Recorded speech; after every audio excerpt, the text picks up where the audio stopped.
Hello दोस्तों, नमस्कार, प्रणाम। हमारे यूट्यूब चैनल पे आप सभी लोग का स्वागत है। आशा करते हैं आप लोग स्वस्थ और मस्त होंगे, बहुत अच्छे होंगे, बहुत प्यारे होंगे। तो हम सुनाने जा रहे हैं आप लोग को बहुत सुंदर, बहुत प्यारे गीत। आप लोग जरूर सुने, अपना ढेर सारा प्यार से बड़े से बात जरूर दें, कमेंट बॉक्स में अपनी राय दें, लाइक सब्सक्राइब शेयर नहीं किया तो जरूर करें और कमेंट बॉक्स में अपनी राय जरूर दीजिएगा आप लोग। पतझड़ होए बहे पुरवैया कोयलिया के बोले, कि पतझड़ होए बहे पुरवैया कोयलिया के बोले, पियर फूल फुलाए सरसों खेले आँख में चोले। हाँ, पतझड़ होए बहे पुरवैया कोयलिया के बोले, पियर फूल फुलाए सरसों खेले आँख में चोले, कि हमके ले जा, हमके ले जा पिया हो अपना गाँव में, अतोह के राखब चरवा के छाँव में।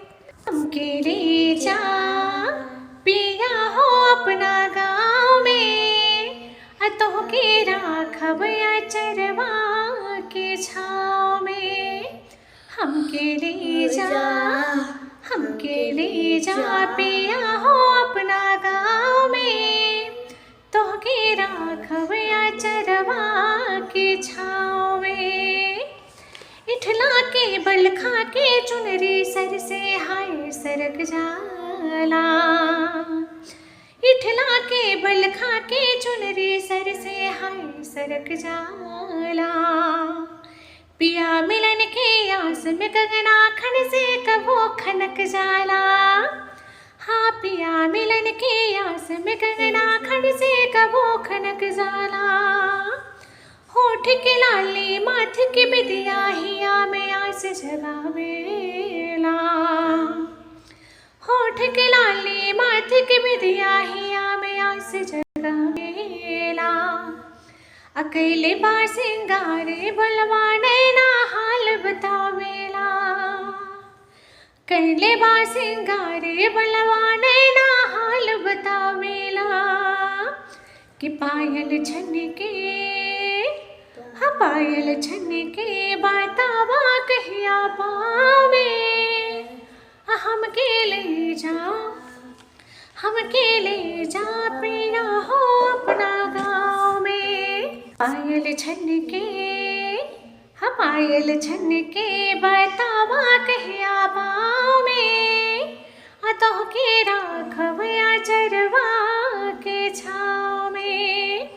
हमके ले जा, हमके ले जा पिया हो अपना गाँव में, अतोह के राखब चरवा के छाँव में।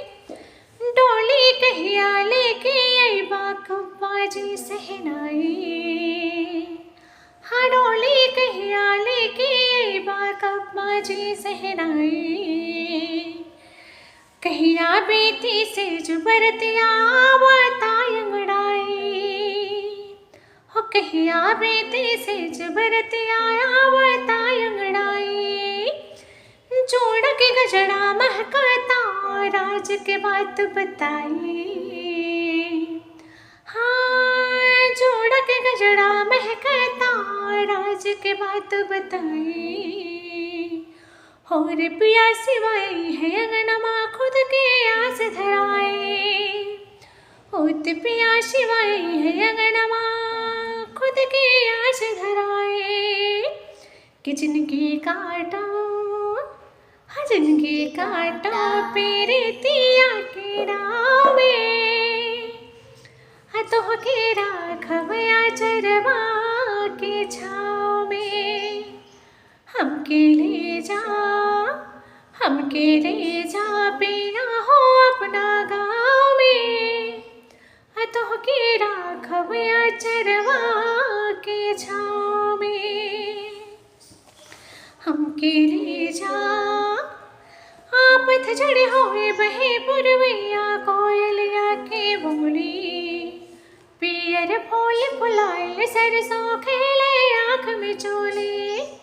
हमके ले जा, हमके ले जा पिया हो अपना गाँव में, तो के राघव या चरवा के छाँव में। तो जरूर सुने, अपना ढेर सारा प्यार सपोर्ट इस बार जरूर दिए आप लोग।